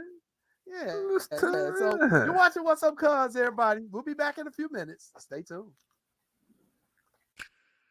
What's up, guys? It's your boy, the Superback, Sean Sierra, and I want to let you know that Sports Zone Chicago is hitting the streets. Come hang out with your favorite Sports Zone Chicago personality at our live broadcast at the Sports Zone Chicago Draft Party on Thursday, April 27th at Output Lounge, located at 1758 West Grand Avenue at 6 o'clock. Join us for the best wings in the city, a live show, and an all-around great night because you know how we get down. So don't meet us there, beat us there. And we'll see you Thursday, April 27th for the Sports Zone Chicago Draft Party at Output Lounge, located at 1758 West Grand Avenue in Chicago.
Welcome back, everybody, to What's Up, Cuz. I'm your host, Jason Palmer, along with my cousin, the coach himself, Lancey Irvin. We were just joined by UConn Associate Head Coach Kamani Young. Congratulations to Coach Young, a national champion, man. Just a beautiful thing.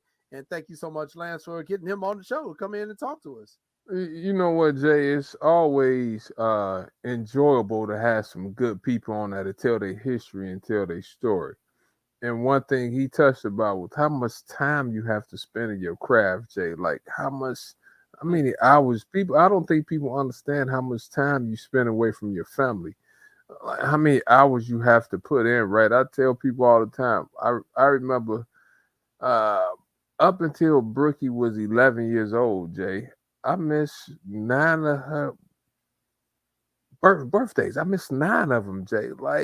And one of the ones I made, I was only able to stay there for 3 hours, and I had to jump on a flight and go somewhere else. So it's time consuming. It's rewarding. But with that being said, I think they do need to get a little break for a couple of weeks and stuff now, because like you said, mental health is real, and sometimes they need a break. But man, it was great having them on. I'm proud of him, but you tried to set him up also when you showed those dunk pictures. I was like, ooh, I wonder what he gonna say because that one Scottie Pippen dunking on Pat Ewing was nasty. And if you from New York, ooh, Yeah. you say Pat Ewing got dunked on, I wouldn't have touched that with a 10-foot pole. Yeah, they were both some awesome dunks, man. Just great series rivalries from the 90s, man, with the Knicks and Bulls series. And I think, one of these days we're gonna get your daughter on the show. We're gonna get Brookie on the show because I do think you bring up an important point. And we've talked about a lot of the mental health in terms of the athletes, but we don't talk about the mental health of coaches. We really don't. Like all the focus right now is on the players, and I guess this is just part of the progression as the society becomes more aware of mental health, um, and how important it is to take care of your mental health. So we're focusing right now on the players, but the coaches, man, I don't know how I don't know how your divorce rate amongst coaches isn't even higher than what it is. And I look at what you and Paul have, 20 years, 25. Is it 25? 20, Y'all ain't 26. yet, right? 26. 26, yeah, you passed 25.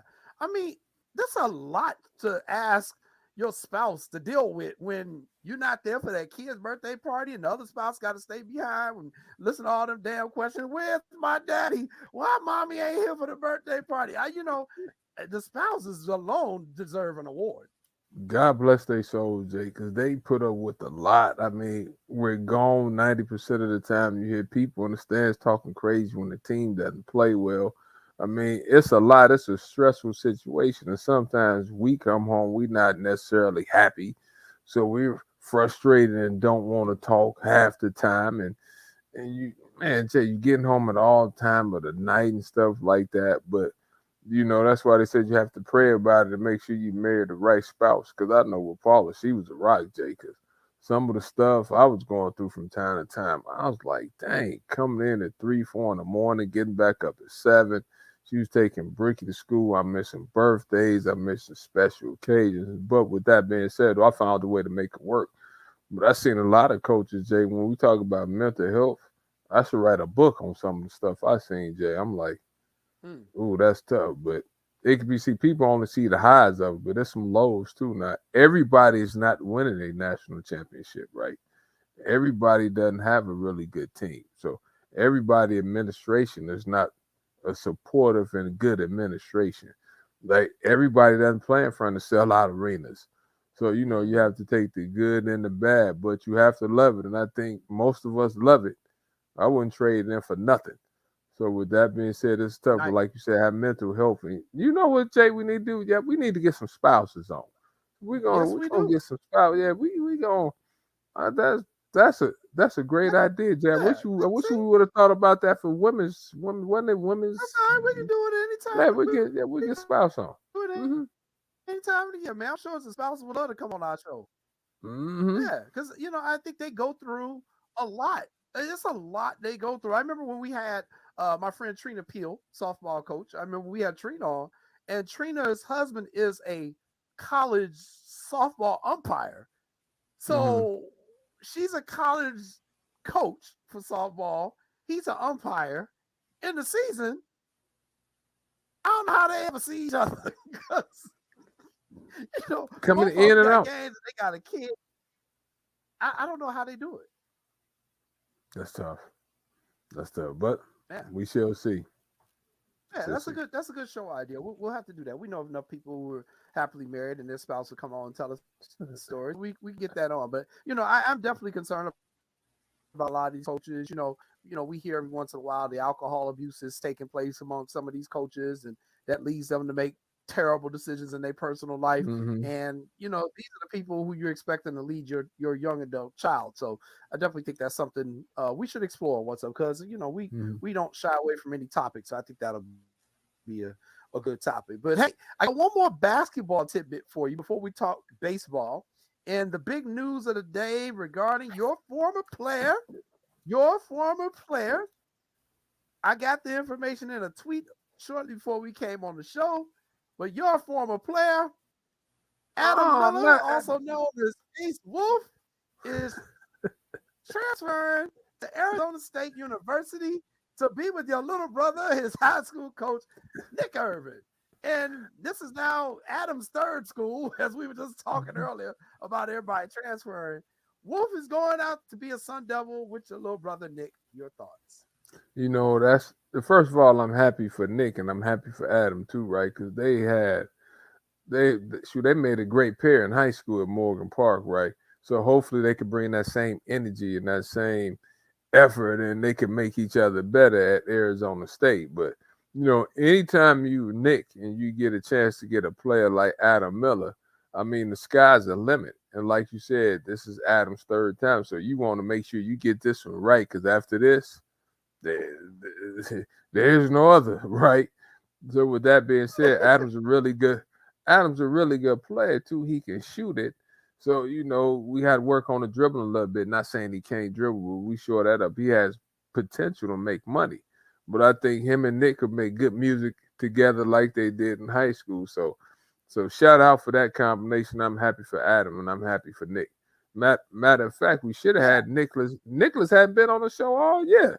So, you know, we need to get Nicholas on the show in the future. Well, you know, he's a big time associate. Yeah, he big time. You know, he ain't got ball no time now. Mm-hmm. No, he ain't got no time. But yeah, I did see that, and Adam did put it in his tweet. He did put it in his tweet when he announced, like, this is the last time I'm doing this. I'm not going to the portal no more. I thought he was trying to break Charlie Moore's record for a minute. Man, plus Jay, you in Tempe, Arizona too? You just came from Tempe. I was in Tempe. How nice is Phoenix? How nice is Tempe? I love Phoenix. I love Tempe, man. I love the Arizona State campus. I told Nick, I like, thank God I didn't come here as an undergrad. I would have been graduating 10 years later. Jay, I didn't know their campus was that nice. I didn't know it was that spread out. I just thought it was a couple of blocks. That thing is like on steroids around there. It's nice. Man, nice, they campus so nice. I'd have been looking like Sean Sierra back in the 90s and San Andre on spring break. That'd have been me in Arizona State had I been out there.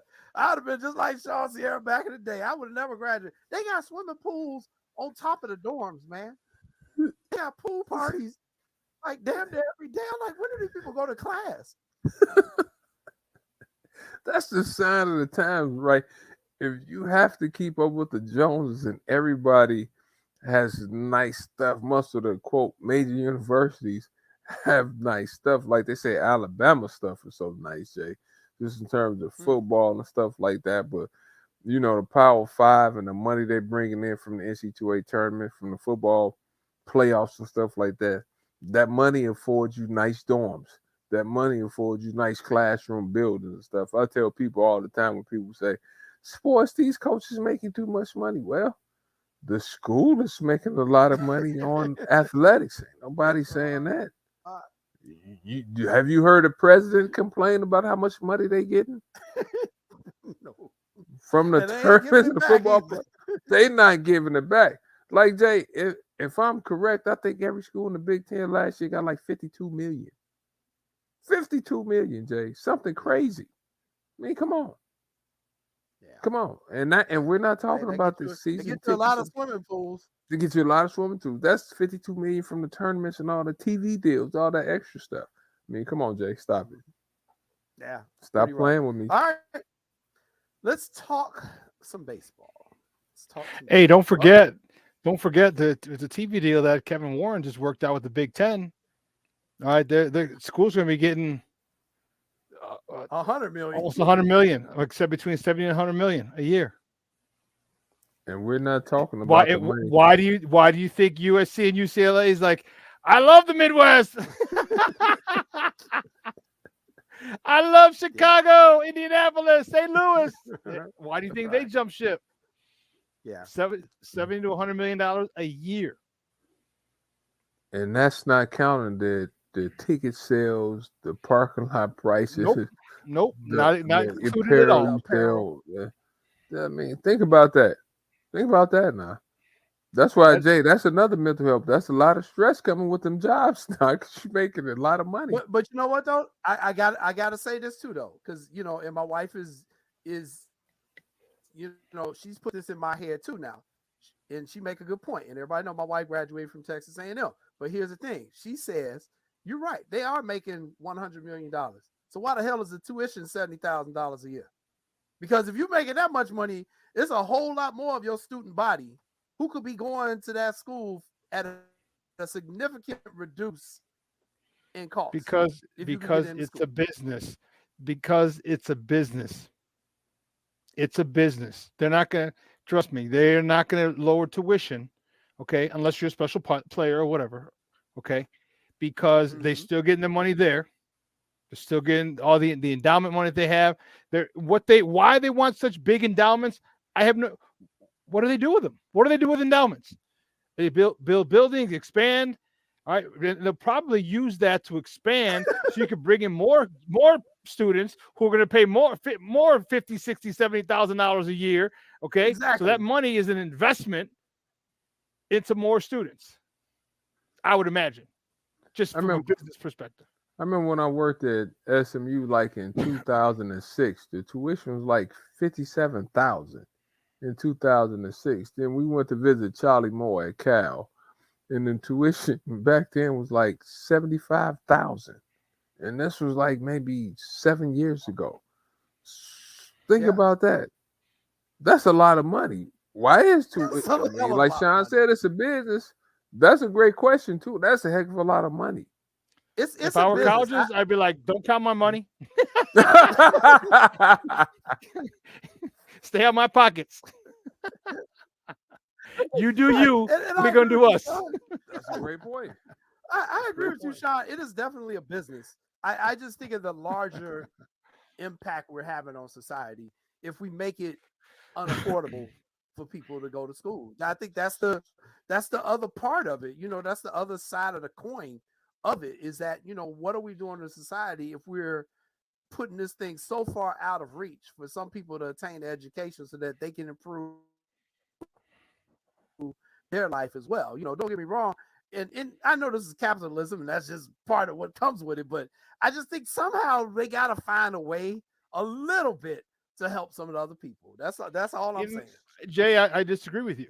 There are millions and millions and millions of dollars that goes unused every year in scholarships and grants. Okay, so because people want to coddle their kids nowadays, and their kids don't want to do jack shit and get on. Look, if Queen from the West Side can get $2 million worth of scholarships, why can't you? Why can't you? That's true. Because she could. Why? Because she sat her ass in front of a computer, filled out all those forms. Okay, because she came from probably a lower socioeconomic background, the fees probably waived. All right, she decided she wanted to go to school for free. So if you're a person of color, there is no reason why you can't get most of your tuition paid, if not all of it paid, if you do the work. If you don't want to do the work, if you want to bitch and moan and complain about, oh, I got the student loans, I got to do this, no, you don't. No, you don't, because trust me. Before I went to when I went to Holy Cross, before they came and gave me a scholarship, that is a fair... I had about $2,500 to $3,000 in scholarships just from, because there was no computer back in 88, 89. There were no computers back then. That was the floppy disk. The floppy disk. There's no internet. All right. So I had to go. I had to look at a book. Went to the library, send letters, and I still got about $3,000 worth of scholarships. And they give you the money. They don't give it to the school. They give it to you. Yeah. So that went right in my bank account. That's a good response, Sean. I cannot argue that point either, because I did the same thing. I didn't get an athletic scholarship, and I funded my education through Pell Grants. Never had to take out a loan, fortunately. But I got, someone told me back in '88, there's millions of dollars that goes unclaimed of grants and scholarships every year. I was like, what? And like you, I remember sitting in the college counseling room or something at Olive Harvey. Mm-hmm. It was time for me to get ready to go to a 4-year, and they were like, look, we got one computer in here. You sit down in front of it, and they had like a database or something, because it wasn't the internet. Mm-hmm. Database, and they were like, these are all the people you need to contact. And you just wrote letters and called and did whatever you had to do. And I ended up getting money. I got money from the Boy Scouts of America because I was an Eagle Scout. So they had some money for me. I got money from the Lutheran Church of America because my mother was Lutheran.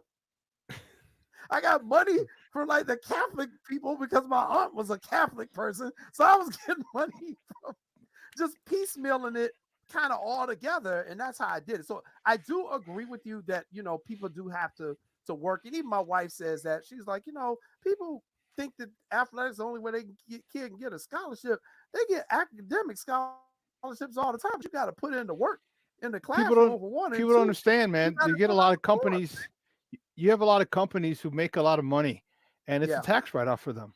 All right. I mean, if you make, let's say $30 million gross, whatever business is it that you're in, are you getting taxed on $30 million? Obviously, minus salary expense, whatever.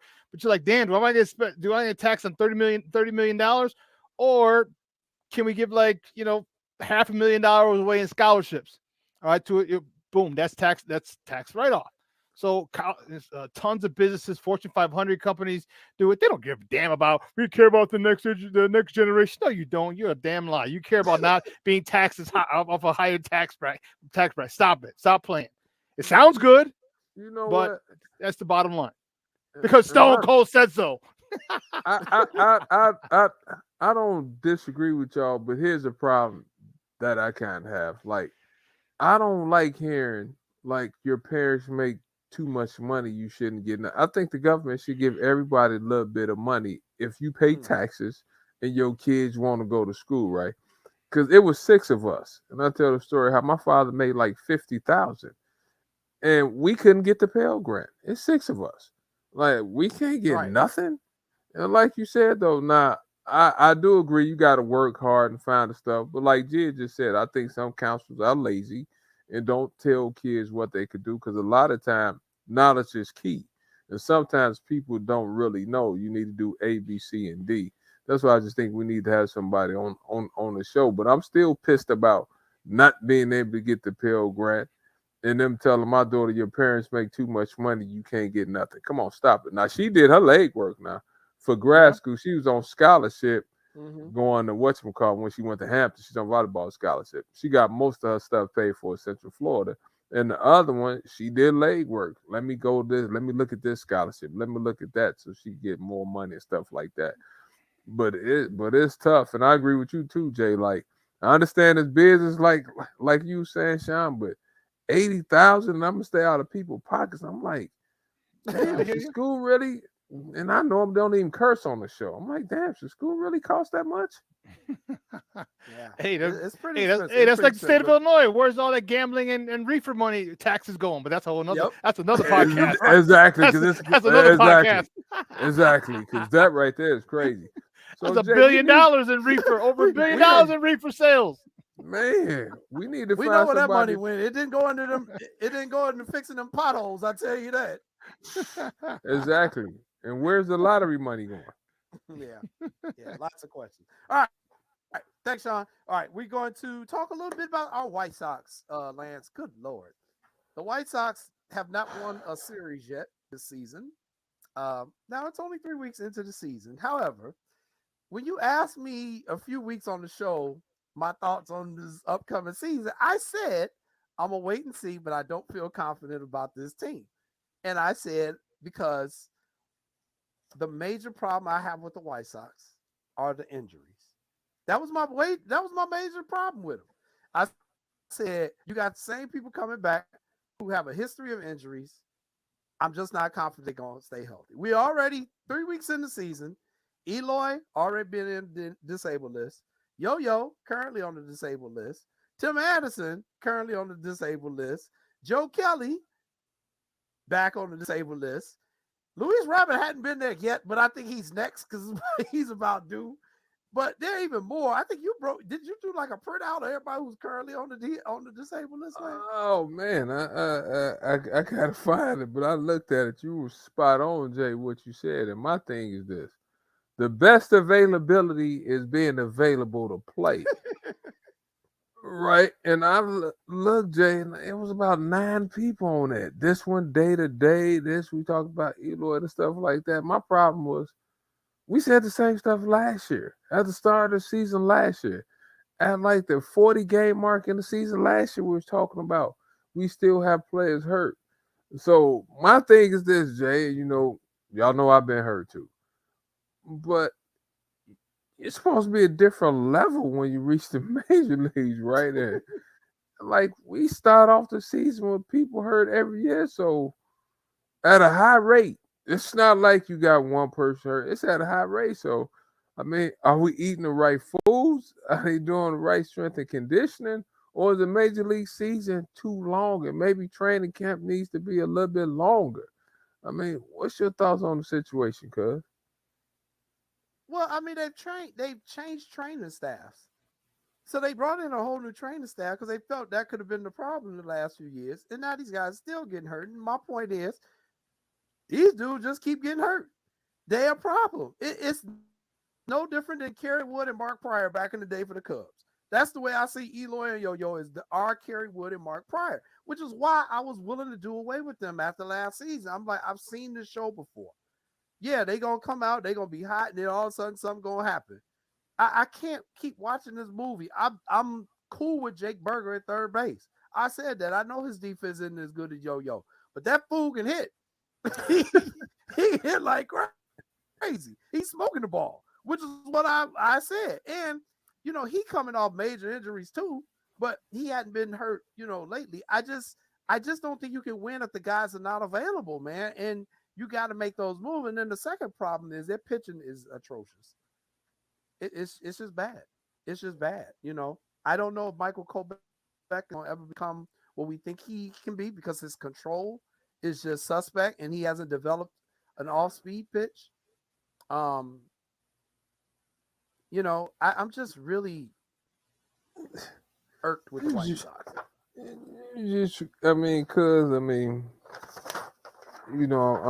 I'm looking at this. I was trying to find the pitching staff, Jay, and I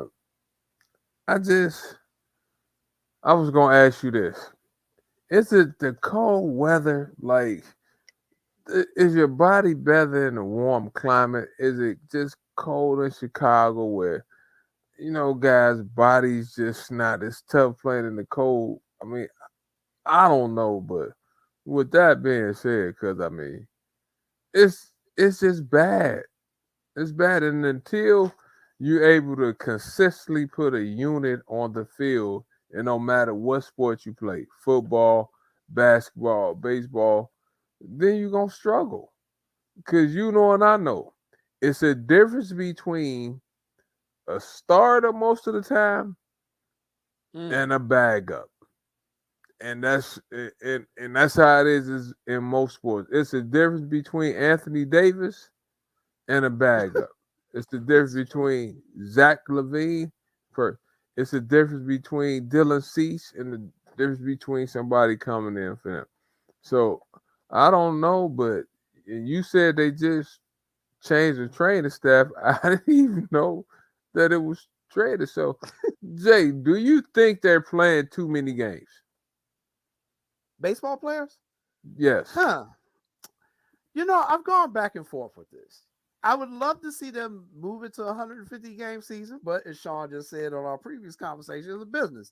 The fools ain't about to give up no damn money.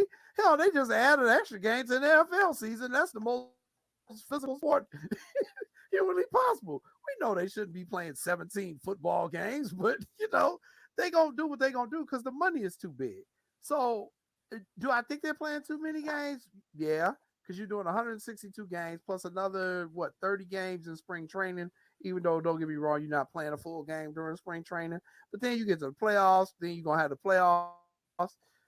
Yes, they're playing too many games, but they're not going to cut that down because that would make too much sense. So the other argument, though, the other side of that coin, Lance, is that today's athletes have the most technology advanced medical philosophies and equipment ever known the history of mankind.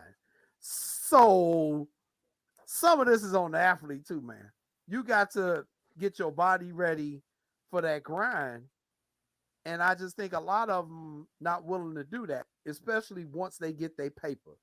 And I think that may be one of the problems with this White Sox team is that once everybody got their money, they kind of mailed it in. I think Rick Hahn, he did something that was really business friendly for the White Sox and signing a lot of these guys to long-term deals, which was paying up a whole lot of money. But I don't know. Do they still have the heart? Do they still have the effort? You know, I don't know. I got a lot of questions about this team, and I will say it now. And I know people are saying it's early in the season, but I've felt like this ever since last year. I just don't like the chemistry makeup of this team. I think they should actually blow it up and rebuild the rebuild. And I know that is really hard for a lot of White Sox fans to hear, but I think you got to rebuild the rebuild and get started now, because you can still get something for Eloy, you can still get something for Yo-Yo, but you got to get different type of players and different type of chemistry. I think the White Sox had their window. I think Jerry Ryan. So what you saying? We wasted years with Tony La La Russa. I'll just beat you to the punch. So you saying we wasted our years with Tony La Russa?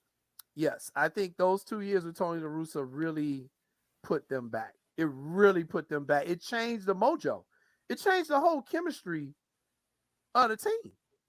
And you can see it. Like they haven't gotten that confidence back. That, and then that when they got to the playoffs that year with Tony and Houston whooped our ass in the first round. I think did they? Yeah, I think that was like when Ronda Rousey finally got knocked out one time. Like, woo, I think I'm gonna retire and go to something a little bit less dangerous. I just think they got their bell run from that Houston series, and they ain't never recovered from that either. So I think you can't win with these guys. They're talented players, which is why I think you trade them and start building your next team for the future. And you better start with pitching, because Michael Kopech, I'm not confident he's going to see the development. I mean, Jay, do you like any of them? Bummer, Cease, Kopech? A Bummer. Oh, I can't believe you brought his name up. My cousin Lisa's watching that right now. She probably, I know Lance didn't tell Jason Bummer. Maya gonna come jump on the show. She hear you say that again. Not, I like Cease. I think Cease been pitching well. I watched him. What was the last week? I think Jay, he pitched an excellent game. We just didn't hit. What you say? Okay. We just didn't hit that day. Cease can pitch.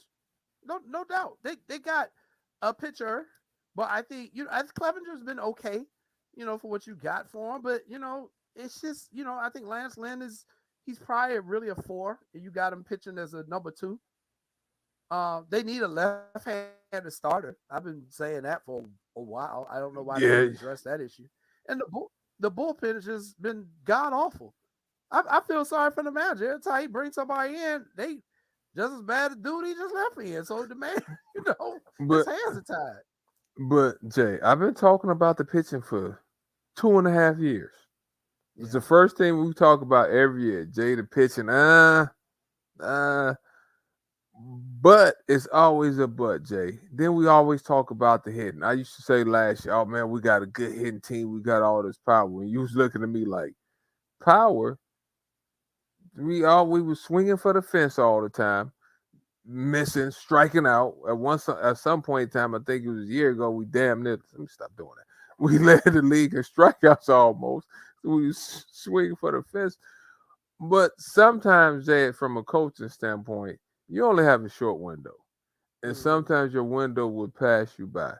Because everyone is not sitting back just wanting to be marginal. It's people that like making their money and is trying to make more money. See, because if I'm making 18 million, I'm trying to go get 30 million. That's just me. If I'm a manager, Jay, I'm trying to get, instead of 2 years, I'm trying to get a 5-year extension. So you need your players to show up, and you need to hit it just right. Like UConn hit it just right. But I'm starting to agree with you. Maybe the window is closed.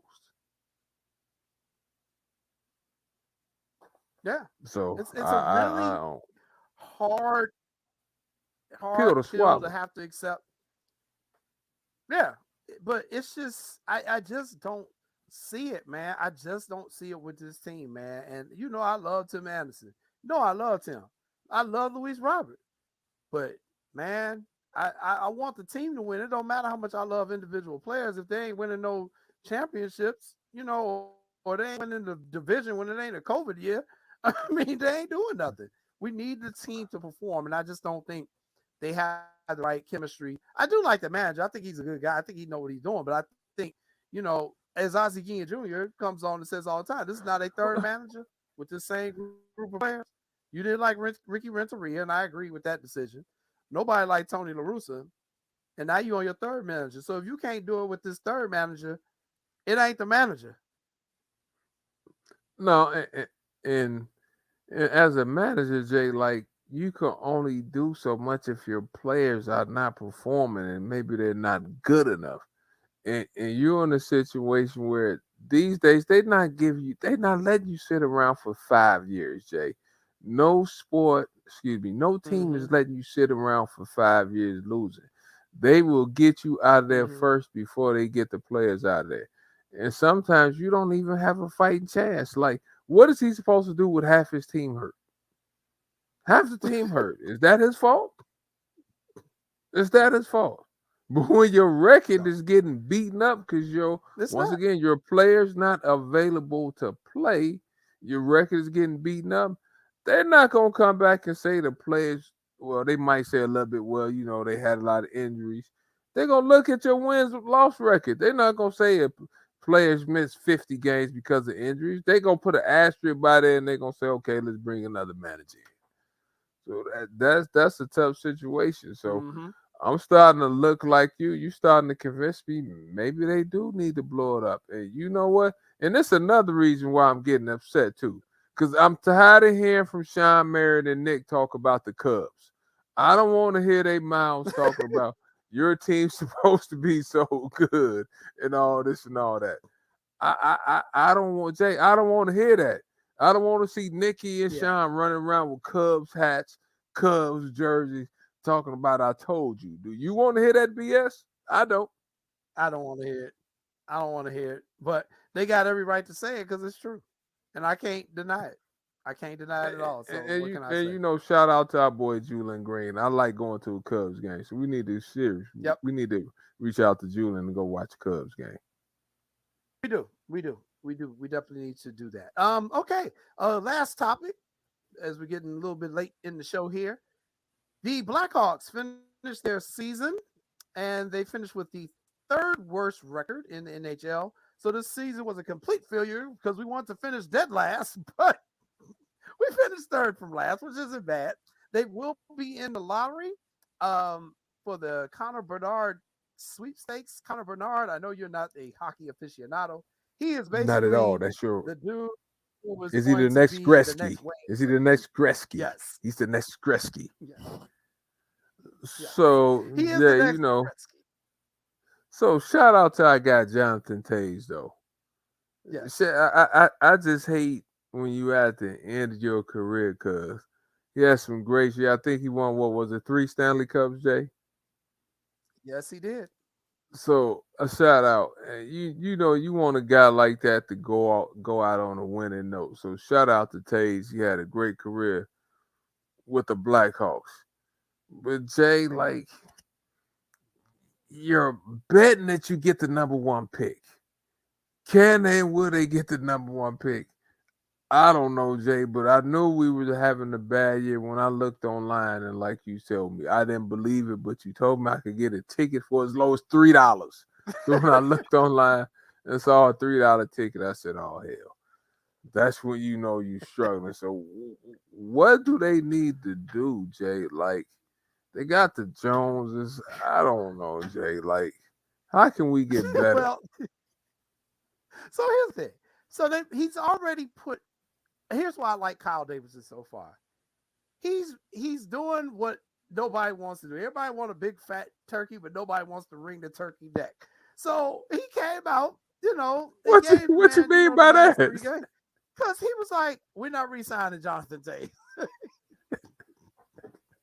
Got to go ahead. The man traded Patrick Kane, my favorite hockey player of all time. He's like, yeah, he got to go. I'm sorry.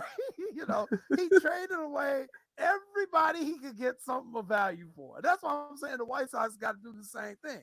He was like, this going to hurt. I'm just telling you now, but I'm doing this. He traded Kane. He said Toews ain't coming back. Everybody who had a contract that was paying them more than they needed to make, he's like, I got to let him go. And he's gotten draft picks. So if you look at this year, he's got, he's going to have that lottery pick, but he's got are like 4 second-round picks. And then Mhm. he's got some in the 3rd round. And next year he's got, I think, 2 first-rounders and stuff like that. So I get what he's doing. This is what a rebuild is going to look like. And it's going to be terrible for the next season or 2. However, if you draft right, if you hit on those prospects, it's a brighter day ahead. And so he's doing what you got to do. It's going to hurt. It's painful. And we got to stop living in the past of the 3 cups. You know, I got the DVD. I can go back and watch it whenever I want to cheer myself up. But right now, they are in hell. They are in hockey hell, and they got to change it. So purgatory. They ain't even purgatory. They in straight hell, dog. So, they're doing what they need to do so that we can start talking hockey again on the show. Good Lord. Because you and Evan Moore, y'all the hockey guys. 2 black guys talking hockey. Y'all do a great job of people of any color. Yeah. But I mean, because it's tough. It's tough. And like you said, you putting stress on the guy to make sure they get the right draft picks. Yep. So, all right. And speaking of hockey, our guy Phil Thompson from the Tribune, he'll be joining us in a week. Phil! Phil went on vacation. I ain't mad at Phil. So we'll ask Phil where he went. I think he went to Miami. But we're going to ask Phil where he went when he comes on the show in a couple weeks. But hey, that's another great episode of What's Up, Cuz, man. Oh, my God. Thank you to our guest, Coach Kamani Young of the UConn Huskies, national champions. Congratulations to him. He was a great guest.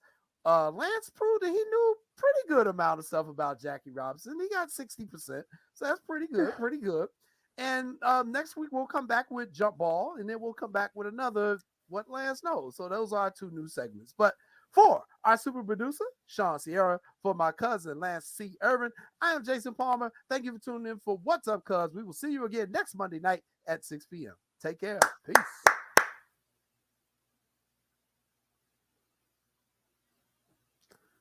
Make sure you have my thing.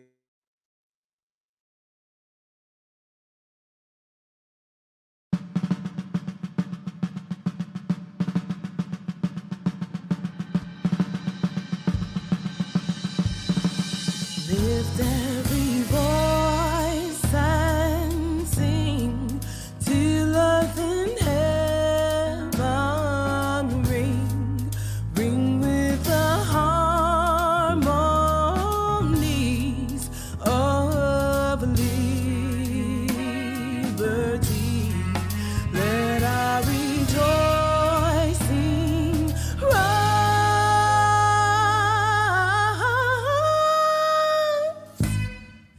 high as the listening skies. Let it resound loud as the rolling sea.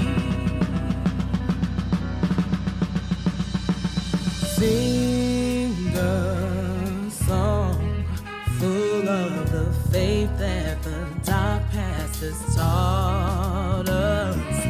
Sing a song full of the hope that the present has brought us.